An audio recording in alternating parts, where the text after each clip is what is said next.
Assalamualaikum warahmatullahi wabarakatuh. Selamat pagi teman-teman. Semoga teman-teman semua diberikan kesehatan serta keberkahan. Jadi pada pertemuan yang pertama ini kita akan membahas tentang pengertian, unsur, sejarah, dan yang lain-lain dari hukum perdata. Selamat menonton. Pengertian hukum perdata. Hukum perdata adalah hukum yang mengatur hubungan hukum antara orang yang satu dengan orang yang lain di dalam masyarakat yang menitikberatkan kepada kepentingan perseorangan atau pribadi. Biasanya disebut pula dengan hukum privat atau hukum sipil. Sejarah hukum perdata. Sejarah terbentuknya KUH Perdata tidak terlepas dari sejarah terbentuknya KUH Perdata Belanda. Dan sejarah terbentuknya KUH Perdata Belanda tidak terlepas dari Kode Sivil Prancis. Semenjak 50 tahun sebelum Masehi, pada waktu Julius Caesar berkuasa di Eropa Barat, hukum Romawi telah berlaku di Prancis berdampingan dengan hukum Prancis kuno yang berasal dari hukum Germania secara saling berdampingan. Ketika wilayah Prancis terpecah menjadi dua bagian, yakni utara dan selatan, bagian utara menganut sistem hukum tidak tertulis, sedangkan bagian selatan menganut sistem hukum tertulis. Kodifikasi hukum perdata Prancis baru selesai dibentuk pada tahun 1804 dengan nama Kode Sivil de Francis dan mulai berlaku pada tanggal 21 Mei 1804. Sejak tahun 1811 sampai tahun 1838, Kode Sivil Prancis ini telah disesuaikan dengan keadaan negeri Belanda berlaku sebagai kitab undang-undang resmi di negeri Belanda, karena pada waktu itu negeri Belanda berada di bawah jajahan Prancis.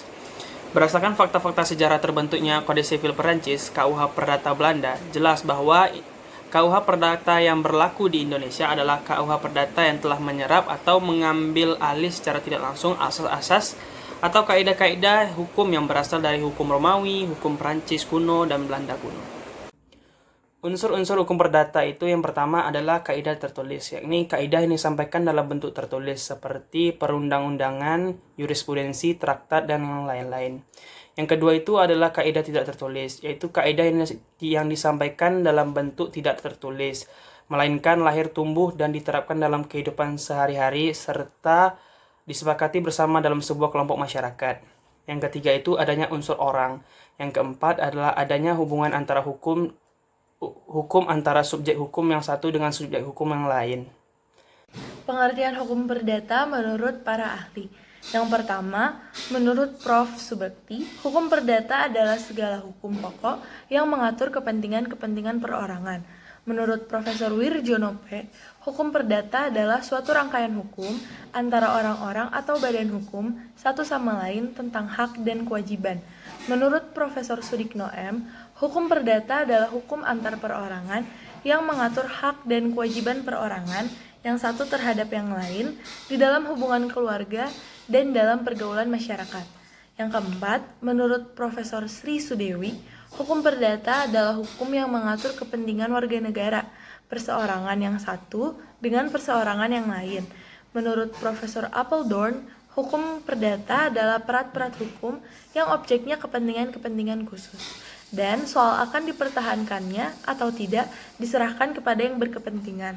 Menurut Profesor Kusumadi, hukum perdata adalah keseluruhan aturan hukum yang mengatur tingkah laku seseorang terhadap yang lain di dalam suatu negara, tingkah laku antar warga masyarakat dalam hubungan keluarga, dan dalam pergaulan masyarakat. Menurut Profesor Sudiman, hukum perdata adalah kesemuanya kaidah hukum yang menentukan dan mengatur hak-hak dan kewajiban-kewajiban perdata. Menurut Profesor Volmar, hukum perdata adalah aturan-aturan atau norma-norma yang memberikan pembatasan dan oleh karenanya memberi perlindungan pada kepentingan perseorangan mengenai hubungan keluarga dan hubungan lalu lintas perdagangan. Hukum perdata dalam artian luas, yakni meliputi seluruh peraturan-peraturan yang terdapat dalam KUH Perdata, KUH Dagang, dan peraturan undang-undang tambahan lainnya seperti hukum Islam, hukum adat, hukum agama, dan yang lain-lain. Hukum perdata dalam artian sempit meliputi seluruh peraturan-peraturan yang terdapat dalam KUH Perdata, yaitu hukum pribadi, hukum benda atau hukum harta kekayaan, hukum keluarga, hukum waris, hukum perikatan, serta hukum pembuktian dan daluarsa. Kali ini saya akan menjelaskan mengenai hukum perdata material dan hukum perdata formil. Hukum perdata material adalah suatu kumpulan dari peraturan perundang-undangan yang mengatur tentang hak dan kewajiban keperdataan antara pihak yang satu dengan pihak yang lainnya. Hukum perdata material ini terdapat dalam Kitab Undang-Undang Hukum Perdata atau KUH-PER dan Undang-Undang tentang Perlindungan Anak, Undang-Undang tentang Perkawinan, dan Undang-Undang lainnya. Sedangkan hukum perdata formil atau sering juga disebut hukum acara perdata adalah peraturan yang mengatur bagaimana mengajukan suatu perkara ke muka pengadilan dan bagaimana hakim memberi putusan. Nah, hukum perdata formil ini terdapat dalam HIR, RBG, dan RV. Secara mudahnya dapat kita asumsikan kalau misalkan hukum perdata formil ini merupakan sebuah bentuk upaya-upaya untuk menegakkan hukum perdata material sehingga hukum perdata material dapat dijalankan dan ditaati oleh semua masyarakat. Sedangkan hukum perdata material ini merupakan hukum yang lebih mengatur mengenai pihak mana yang benar atau salah di mata hukum. Nah, contohnya bila terdapat dua pihak yang terkait mengenai hutang piutang dan salah satu pihak tidak dapat membayar hutangnya, maka proses penyelesaian pembayaran hutang tersebut diatur dalam hukum perdata formil. Jadi hukum perdata formil ini menjelaskan mengenai bagaimana cara mulai dari suatu kasus diajukan ke pengadilan hingga kasus tersebut diputuskan dalam pengadilan. Sumber-sumber hukum perdata. 1. Definisi hukum perdata, yaitu segala apa saja yang menimbulkan aturan-aturan yang mempunyai kekuatan yang bersifat memaksa, yakni aturan-aturan yang kalau dilanggar mengakibatkan sanksi yang tegas. 2.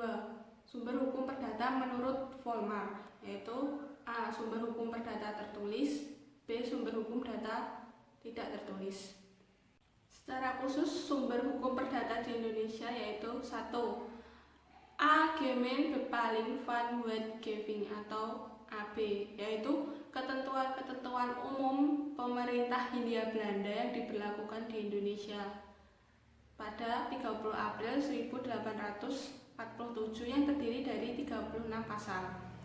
2. KUH Perdata atau Burgerlijk Wetboek BW, yaitu ketentuan hukum produk Hindia Belanda yang diundangkan tahun 1848 diberlakukan di Indonesia berdasarkan asas konkordansi. 3. KUHD atau Wetboek van Koophandel atau WVK, yaitu KUHD yang terdiri atas 754 pasal, meliputi buku 1 yaitu tentang dagang secara umum dan buku 2 tentang hak-hak dan kewajiban yang timbul dalam pelayaran. 4. Undang-Undang Nomor 5 Tahun 1960 tentang Pokok Agraria.